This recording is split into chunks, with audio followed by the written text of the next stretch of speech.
Awesome. Everyone, please give a big Houston welcome to the voice of Belle, Paige O'Hara.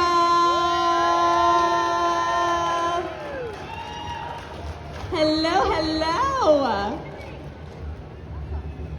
And up next, we have the voice of Princess Jasmine, Linda Larkin. Hello. And last but not least, the voice of Jafar, Jonathan Freeman. Welcome. It's such an honor to have y'all here. Take a seat, get comfy. We are so excited to have y'all. Let's make sure y'all have your microphones. I love it. Do we have I can't microphones even reach for the y'all? ground. I was like, it's better. You guys having fun? It's been so great, hasn't it? Oh my goodness. We'll share. We can share. Yeah. Oh, well, thank you so much for joining us. It's been such a blast. I'm sure y'all heard me, but I'm like, it's been such a fun weekend. And how is Houston treating y'all so far? So good. We're having the best time. Thank you to all of you who are here. We're having a great time. And a bunch of us are going out to dinner tonight together and see the town a little bit. I was here back in the 80s, believe it or not. I sang at the Houston Grand Opera in 89. That is amazing. So it's kind of nostalgic coming back. 91, I was there. That's right. You were there, 91? Oh my God. When were you at Houston? I was in 89. Oh, we're just having a private conversation. Yeah, and the Houston Grand Opera took our production to Egypt. So, and talk about trivia, the guy who plays Gaston, Richard White, was the star of Showboat, the show that we did here. So I've known him forever. Oh, that's wonderful. And we have to mention, Jonathan, Broadway. We have to talk about you and Broadway. You are basically the only original character to be also performing in Broadway. So on the same role? On the same role. That's what I understand. Oh, I love that. For 8 years, I did it on Broadway, and it was a terrific experience. That's so cool. It's still running, though. Go see it. It's beautiful. Yeah. Here in Manhattan. Yeah. Here, let's. Okay. I also worked here in Houston, not in the opera, because I think most of you know I don't sing. I'm the speaking voice of Jasmine, but I did a play here at the Alley Theater. And yeah, it was really wonderful. So I lived here for, I think it was 3 months doing Noises Off at the Alley Theater. It's a great city. I love this city. Yeah. I love that y'all actually, know the your humidity theater. is good for the voice. Do you actually like the humidity here a little bit? Have I what? Do you like the humidity? Is that what you're saying? For singing. Not for the didn't hair. hear that. I like it for skin and for singing. So, look, I live in the desert in Las Vegas. It's like that's totally true. not good for the voice. Oh my gosh. So all three of you have been part of legendary, memorable, historical, the list goes on, moments, not only for Disney, but in our lives, you know, and we thank you, and it's such an honor to have you guys here, sitting in Houston, chatting with us, being here. So let's give them another big round of applause, because it is huge, and it's one of those moments that I think we all get chills just knowing that you guys have done so much. But let's talk a little bit about your career, and also like when you were young, like when you were little, a kid, when you were like a child. I mean, is acting something that you guys wanted to do? Were y'all walking around making like different voices, or how did you guys get started? For me, no. I started as a dancer, and that was really my introduction to everything in show business. But I really started in ballet, tap, and contemporary dance. And I did love Disney, and I loved my princesses, who were Snow White, Cinderella, Sleeping Beauty. And I used to sit in my room with my little record player, my read-along storybooks, and you'd put a record on, press play, and read along the storybook, and I would do the princess voices with the storybooks. So I was really practicing for something that I didn't even know was a job. I'm too old. We didn't have those then. Oh, they No, did. but I did have a record player, and I wanted to be an actress from the time I was 5 years old. So I went into acting class then, and had a voice teacher around 12. And then my mom ran the Performing Arts High School in Fort Lauderdale. So I had all of that training. By the time I was 17, I went to New York. I just said, bye, I'm going, and went to New York and refused to not make it. I just worked really hard. So, but it was something I always wanted. And like you, I had idols though. I mean, Julie Andrews. I'd sing with Julie and Barbra Streisand and Judy Garland, you know, and it was, yeah. Oh, I love that. So cool. Love that. What about you, Jonathan? I remember being attracted to Disney villains since I was a kid. I always loved those characters. They were bigger than life. They had fantastic wardrobes. They had talking pets. And they always looked like they were having a lot more fun than the princes and princesses. And I'd love to see the video of you in your bedroom acting out these scenarios. I'd love to see that video. I would love to see that Anyway, video too. That's all I ever wanted to do, so I got my wish. Oh, I love that. And we are so happy you did, all three of you. We are so fortunate and blessed to know that it was you guys, the chosen ones. And Linda and Jody and I, we talk all the time. So we have like the princess thing going on the phone all the time. So we're checking up on each other pretty much every week. So Don't be modest. The princess thing is the toughest club to get into. I'm serious. And the princesses have it signed and sealed. And we will be opening up the mic for fan questions, so feel free to start lining up. Something too, I mean, I don't want to steal questions from people, but I do have a question. Y'all are not lining up, I will ask it. So, the audition process. Did you know what you were auditioning for? I know that Disney can be pretty secretive. Well, we just had Little Mermaid come out, and of course, you know, Alan Menken and Howard Ashman, Broadway composers. Of course, I knew them, and I actually idolized them. And Howard had actually seen me at Carnegie Hall twice when I did revivals of Oh Boy and Oh Lady Lady they're called turn of the century princess shows, the Jerome Kern, which are actually pre-Showboat. So they're ones that they wanted to revive. So we did it in the old style with no microphones. I did the lead in that and with the orchestra. And I found out after I was cast, Howard said, I have your Showboat recording. I loved you at Carnegie Hall. And I think that helped a lot. But I did audition with 500 other people. And we went through several auditions, and they would close their eyes when you're talking or singing. And it was an interesting process to see. But I found it interesting. I wore the same blue dress for every audition, and they decided that blue would be Belle Blue, which I love. My lucky dress. It's crazy. I love that story. That's amazing. I didn't know what we were doing. I knew that it was a cartoon. I didn't know that it was an animated feature. I auditioned for it before Beauty and the Beast came out, but they were in the process of making it, but we didn't know that we were part of this era of, you know, renaissance of Disney animation. We knew about The Little Mermaid, that was a huge hit, but we didn't know that it was gonna be like one after the other. And I also didn't know that Robin Williams was in our movie, and I was reading, my first audition, the genie wasn't in. It was the marketplace scene, so no genie. But when I read more of the script for my callbacks, I was like, the genie seems like Robin Williams. And they're like, yeah, that's who it is. So, yeah. Did you know? I can't remember if I knew or not, to be honest. I was a little nerve-wracking. But it was a long process. Like I auditioned, and then there were like several months before I had a call back. And then there were several months before I got a call that said, you know, you booked it. So I was just... Ours was different. Ours was right away. You And did? we knew within 3 weeks, yeah. I think they didn't quite know what they were looking for, maybe, and so they were listening. They were just listening. Wasn't Howard rewriting Aladdin and some of it? He at was that point? rewriting, and Yeah. Howard was really my champion on that film. Of course. You know, Howard Ashman, everyone needs to know this, that Yeah. he is truly the hero of the resurgence of Renaissance princesses and these stories.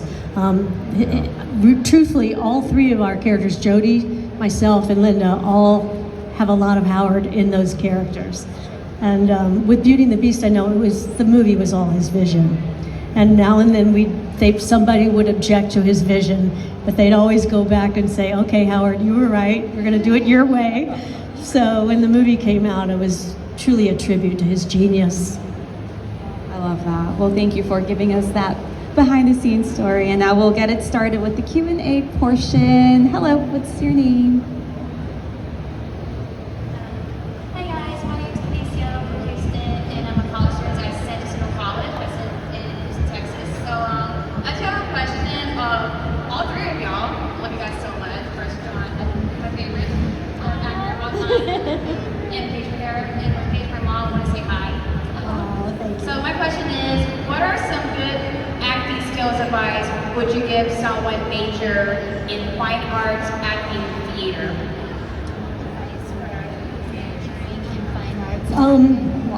I think obviously do your homework.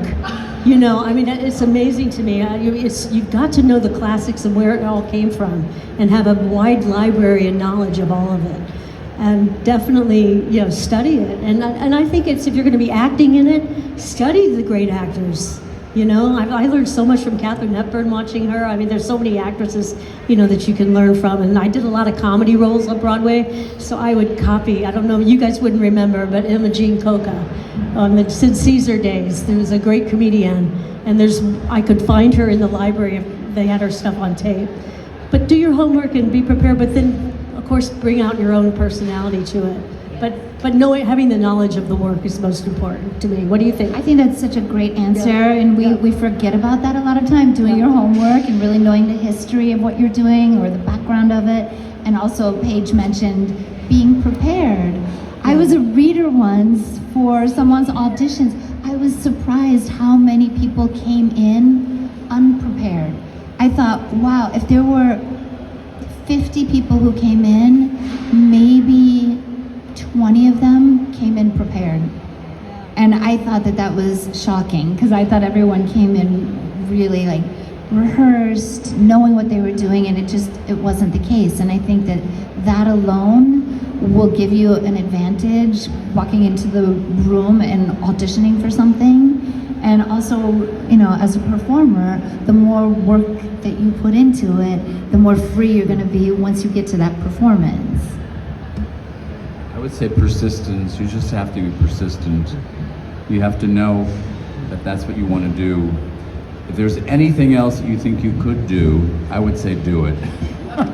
But if that's the only thing you can do, or the only thing you want to do, and you know that that's the only thing you want to do, Go for it.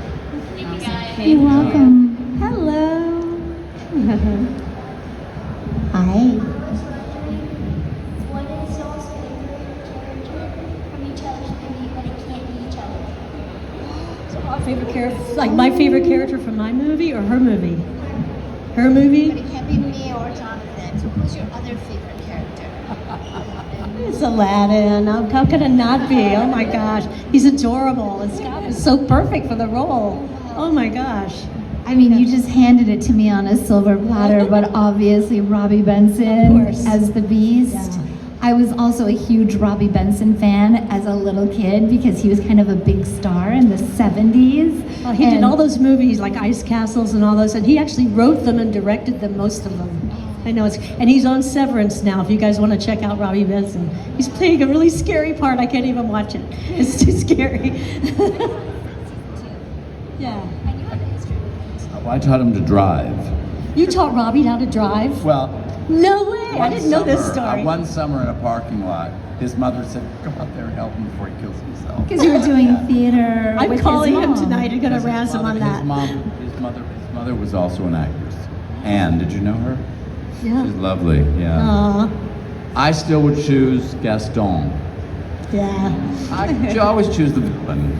Well, Gaston was They're one of the just great great villains, for sure. That's a great question. Thank you so much. Hello.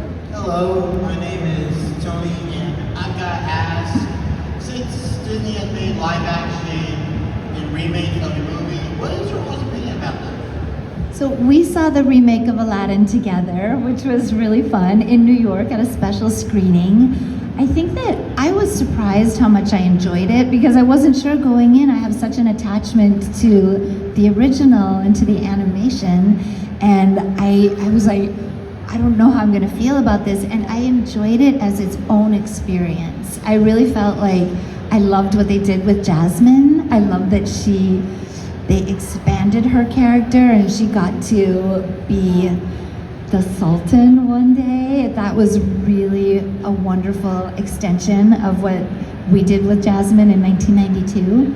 So I loved it for those reasons. There were a couple of things that I was like the magic carpet ride. Yeah. That's better in animation. It just is. It is. I agree. Yeah. Well, what about you, John? I thought it was we had a good time. I really enjoyed the action adventure segments, because we used to refer to Aladdin as an action adventure picture. Right. I don't know, maybe it's slightly less romantic than the others or something, but I don't know. I don't know. That film really had the action adventure stuff down. I mean, I loved it. That was. And really fun. I actually really enjoyed the live action Beauty and the Beast. And I was sending Emma messages through Don Hahn and vice versa. So when I got to meet her on her opening night, they brought me in and all of that. And I met her in person yet, and I saw her. She's about right where you are. And Emma was like, "Paige, come on over here," like this. And we chatted and laughed, and she wanted me to take photos with the cast, which was very sweet. But I love the movie. I think it's a little dark. I understand why they went for 13 years old and older, because of the violence is pretty intense. I love the fact that she was the inventor.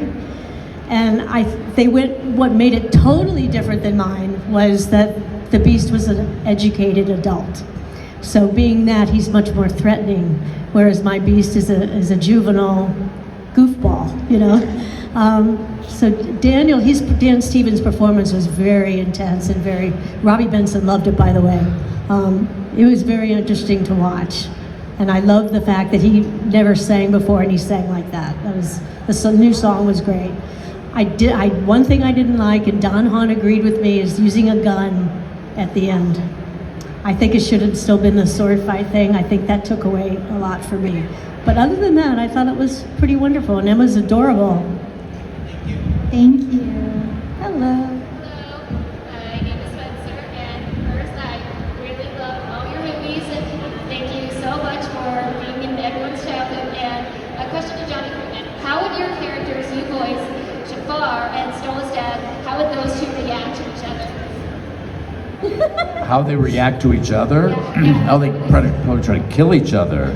I don't know. They're wonderful characters. I'm having a great time. Those shows are Hell of a Boss and Has Been Hotel. I don't know if you know them. Vivian Madrano is she's fantastic. She's fantastic, and she's done it basically. She started them by herself, both of those projects, and now I think they're going to networks are picking them up and stuff. I loved them. Thank you. Thank you. Bye. Hello. Hello, my name is Michael, and I just want to start off and say that the Renaissance era of Disney was by far my favorite. I mean, I grew up on all the movies, and when I watch them, I feel like a kid again, and I love all you guys. And my question's for Linda and Jonathan. What are some of your favorite memories from filming the movie Aladdin? Well, one of the best memories. First of all, it was a great company, and I was in the studio most of the time with Gilbert Gottfried because he was always over here, and he was a fantastic actor to work with. We had a great time, and before we started work, and Howard was not available to be in the studio. We were recording the first song. They wrote a song called "Humiliate the Boy" for Jafar and Iago. And there's a recording, the only recording of me playing Iago and also Jafar, because they thought that Iago was going to be something else, like a little butler or something, like a proper butler. And then, like if he needed to copy Jasmine's voice, they would just have Linda record it and put it in the parrot's face and blah, blah. So it's the only recording of me doing both characters, and it was very confusing at the beginning because I didn't know what was going on. And once they hired Gilbert, once they made a decision that was not going to be it, and they hired Gilbert, it was a snap for me. It was so much easier because I felt that I had something to really push against. So did he. And it was a great relationship. I mean, I had a great time with everybody, but we spent a lot of time together. And no matter what anybody tells you, he's a lovely man. Now that he's gone, I can say that. He used to accuse me of trying to ruin his career. I also got to spend a lot of time with Gilbert, not as much on the original movie, but we did the cartoon series together. And Gilbert and I were the only two actors doing the cartoon series that recorded in New York. So I would have Tuesday afternoons with Gilbert where it would just be me and Gilbert in the recording studio. And it sometimes would take an hour, sometimes it would be 4 hours. But if it was a short day, we'd go for a walk in Central Park afterwards. And when he wasn't on, he was very soft-spoken and really a different persona, but I'm really glad I got to know both sides of his character, and we're still dear friends with Gilbert's wife, Dara, with his children, Lily and Max. Gilbert and I lived 3 blocks away from each other in New York for 25 years, and his wife and children still live there, so I see them all the time. My favorite, go ahead. My relationship with Gilbert was the longest relationship I've ever had with anybody. I mean, 30 years or however it was, yeah. Also, for me, one of my favorite memories is the day that I got to work in the studio with Scott Weinger and Robin Williams. That was a dream come true for me. It is a day I'll never forget, and it was just so magical. For me, it was Robbie and Angela Lansbury. I idolized Angela. When I was in New York at 17, I'd sneak into Gypsy. She starred as Mama Rose on Broadway in Gypsy. And they let you do that at intermission. You could kind of hang out in the back. They don't let you do that anymore. So I second acted the show many times and saw Angela Lansbury literally stop the show every single time I saw it. So having the chance to talk with her and talk to her about the character and get to know her, she was an amazing, hilariously funny and very witty woman, and I loved her so much. With Robbie, it was like I met my brother.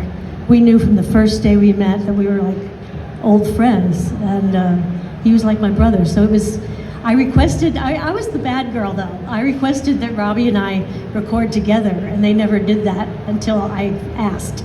And it made it so much more creative because we could ad lib and play off of each other, and it was more time consuming and more expensive, but ultimately they started doing that more, and they said it did help with the creativity, especially with a couple that's in love. You want to have that's one-on-one contact. So Paige is the reason that I got to be in the studio with Robin Williams, because before I'm a troublemaker. yes, good trouble. Yes. That's so cool that you got to experience that. We all idolized Robin. Thank you so much. Thank you so much. Hello. Here we go. Hello, guys. It's a lot easier. So, good to see you guys again. Standing in the presence of Disney royalty, it never gets old. I was hoping, if I'm putting you on the spot, I apologize. Would you guys be able to recite, your favorite lines from your respective films, in character? Sure. Yeah. Go ahead. Oh, Father, Raja was just playing with him, weren't you, Raja? You were just playing with that overdressed, self-absorbed Prince Ahmed, weren't you?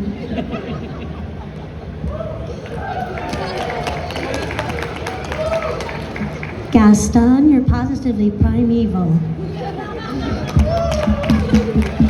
It's time to say goodbye to Prince Abubu.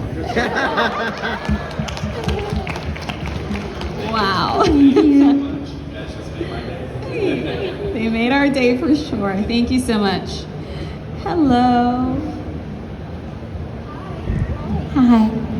My name is Monica, and I wanted to ask, how have your roles in these films impacted your lives, and what has been your biggest inspiration in acting? Well, it was life-changing. I'll be honest with you.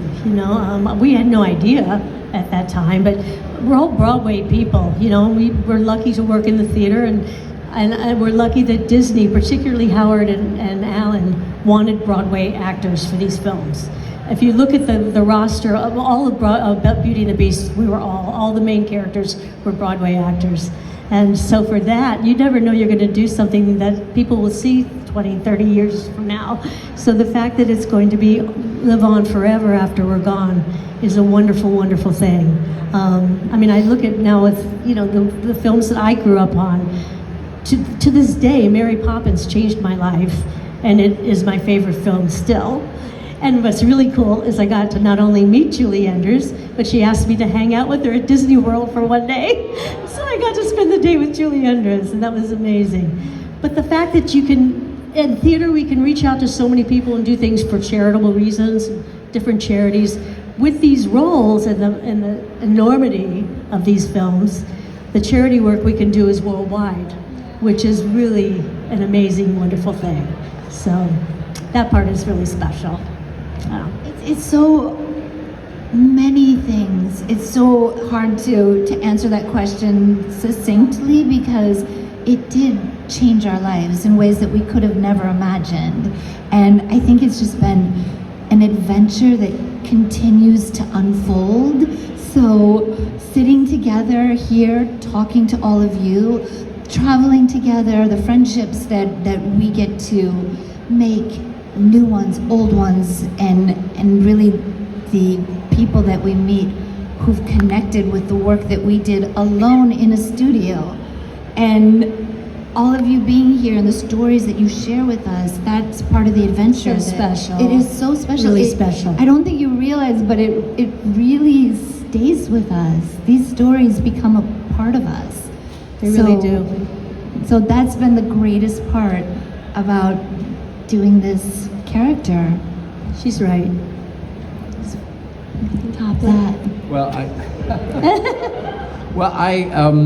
It really has changed my life in more ways than I could have possibly imagined. As somebody told me before that happened, and just briefly, I've become connected to the autism community through a kid named Owen Susskind, whose father contacted me years ago when I was doing Mary Poppins on Broadway, so this is quite a while ago.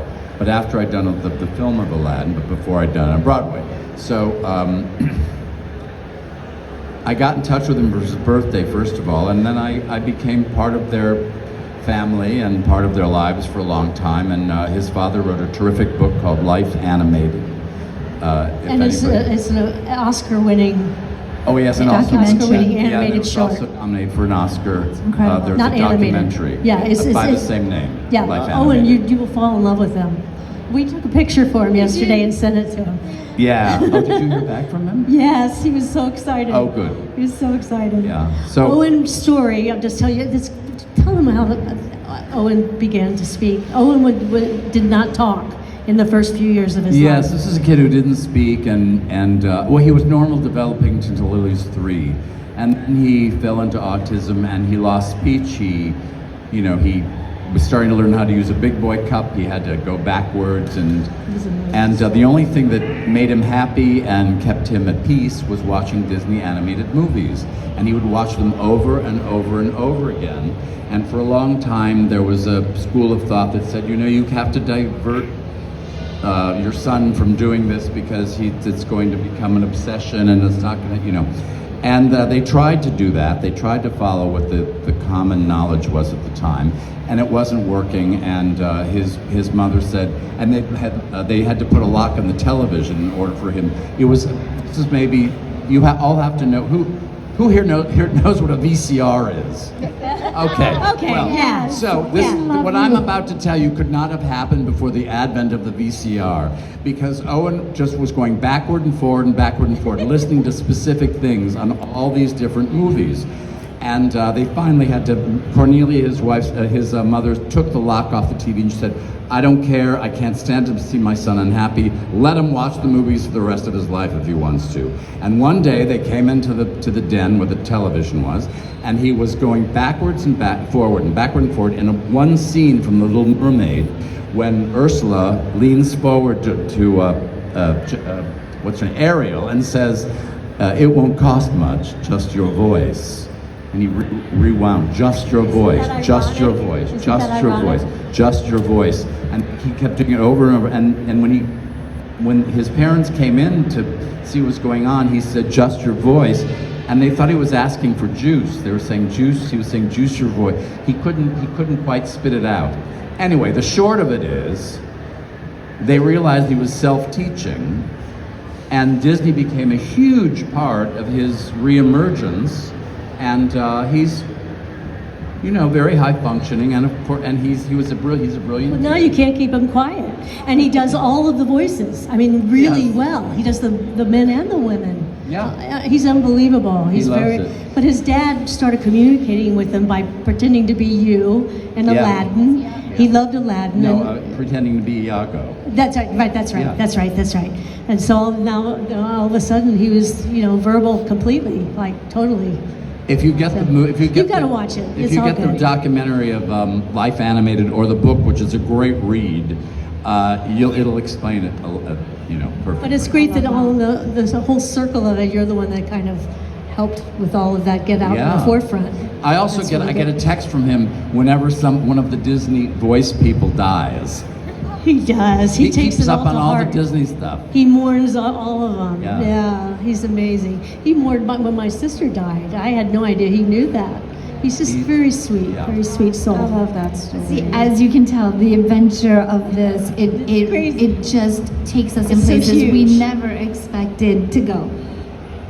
That's a great question. Thank you for that. Great question, thank you. And I was told we have 5 minutes left, so we can try to do, We'll go like fast. a rapid We'll go fire. Hello, my name is Lisa. First of all, you all are fantastic people. How you present yourself, the music, the stories that you tell. I would like to know what kind of preparation it takes for you to create a brand new song that becomes iconic, that everybody else wants to sing. Everybody else sings the way you sang it. And at that point, from then on, what is that process like? Well, for me, it was Belle is the only character I've ever played where they kept saying, "Paige, don't hide behind whatever it is you're doing. We want you." It was always, to me, it was the hardest thing I ever did. I played the comedy roles. I played Evita. I did, Fantine and all these other characters. But being myself was never something I'd been asked to do. So you kind of feel very vulnerable in that situation. But it was also very fulfilling. And Howard Ashman is the reason that Belle sounds like she is and who she is. And when I hear other people do it, I just love to hear their interpretations. I love hearing all different kinds. I've heard pop Belle, I've heard opera Belle, I've heard all kinds. I've even heard rap Belle. That was good, the rap, yeah. It's fun. It's all fun. Thank you so much. Thank you. Hello. First off, thank you for telling that story. I work with kids on the spectrum. That's absolutely amazing. And you guys are all wonderful. But my question is for you, Paige. When you saw that Beauty and the Beast became the first animated film to be nominated for Best Picture, what was your reaction to that? I felt like an animated film at that point crossed the threshold. Oh, it totally did, and I found out by a phone call from Jeffrey Katzenberg. And he was, I said, "You are kidding me, right?" He said, "No, I'm not kidding you." And he said, "And guess what? You're going to sing on them too." So, and I found out later, he didn't tell me this at first, but I found out that they were asked to use pop stars for me and Richard and Angela Lansbury. And he said, "You can't have the songs if you don't take the original singers." So he stood up for us on that, and that was really cool. It was a very special moment in history, and it's one that will always be there because of them changing it. So it's very cool.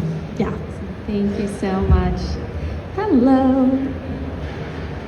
Hi, Bobby Gold here. So I wanted to say that Paige, it's amazing hearing you talk on a microphone because you sound just as like you're listening with Belle right now. Thank you. And I have to Thank say, you. all of y'all have amazing voices, but I feel like y'all two kind of changed up your voices for your characters. So I want to know, how did y'all come up with like the voice for the characters?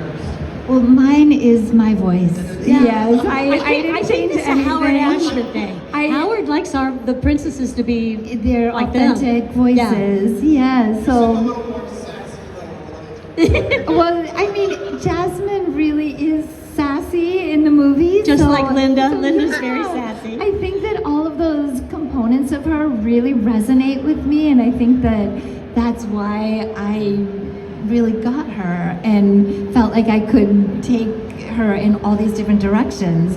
But it really just is my voice. The only thing they asked me to do was lower the register of my voice slightly. So naturally I speak or spoke then a little higher, and then we went a little lower with it. Yeah.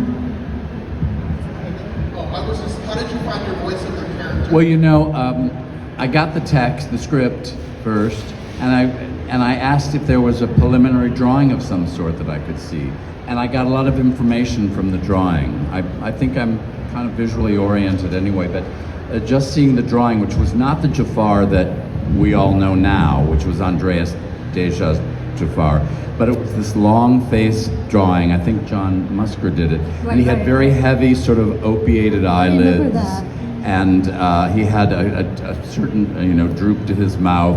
And the more that I sort of looked at the picture and worked on the text, the voice sort of just came. Yeah. Thank you so much. I was told we have 2 minutes. 2 minutes, we can do it. We can do it. Yeah, just pass the mic back. Yeah, I think we can do that. I just want to say that my girlfriend, Renee Montes, is a big fan of Disney Princess. So, and my question is for all three of y'all is, would you guys dress up as your guys' character in the Disney movie you guys watch, in the convention, or anywhere in public?